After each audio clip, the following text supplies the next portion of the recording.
ଜାତୀୟ ସେବା ଯୋଜନା ସ୍ୱତନ୍ତ୍ର ଶିବିର ଉତ୍କଳ ବିଶ୍ୱବିଦ୍ୟାଳୟ ଆନୁକୂଲ୍ୟରେ ଆଞ୍ଚଳିକ ସ୍ନାତକ ମହାବିଦ୍ୟାଳୟର ଆରକଟାଠାରେ ଜାତୀୟ ସେବା ଯୋଜନା ସ୍ୱତନ୍ତ୍ର ଶିବିର ଉଦ୍ଯାପିତ ହୋଇଯାଇଛି।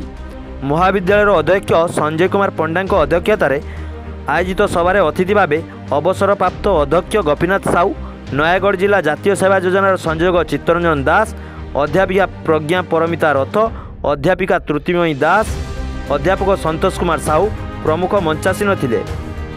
7 ଦିନ ଧରି ଚାଲିଥିଲା ବେଳେ ଏହି ଶିବିର ଉଦ୍ଯାପନୀ ହୋଇଥିଲା।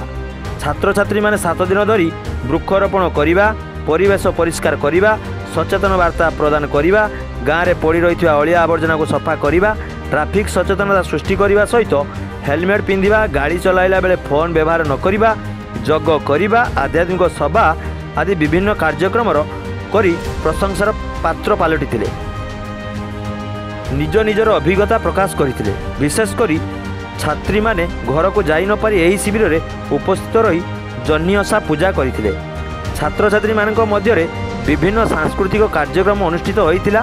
ତେବେ କଲେଜ ପରିସରରେ ଅନେକ ଅସାମାଜିକ ଯୁବକ ଆଡ୍ଡା ଜମାଉଥିବାରୁ ଛାତ୍ରୀମାନେ ମହାବିଦ୍ୟାଳୟ ଆସିବା ବେଳେ ନିଜକୁ ସୁରକ୍ଷିତ ମଣୁନଥିବାର ଛାତ୍ରୀମାନେ ପ୍ରକାଶ କରିଥିଲେ।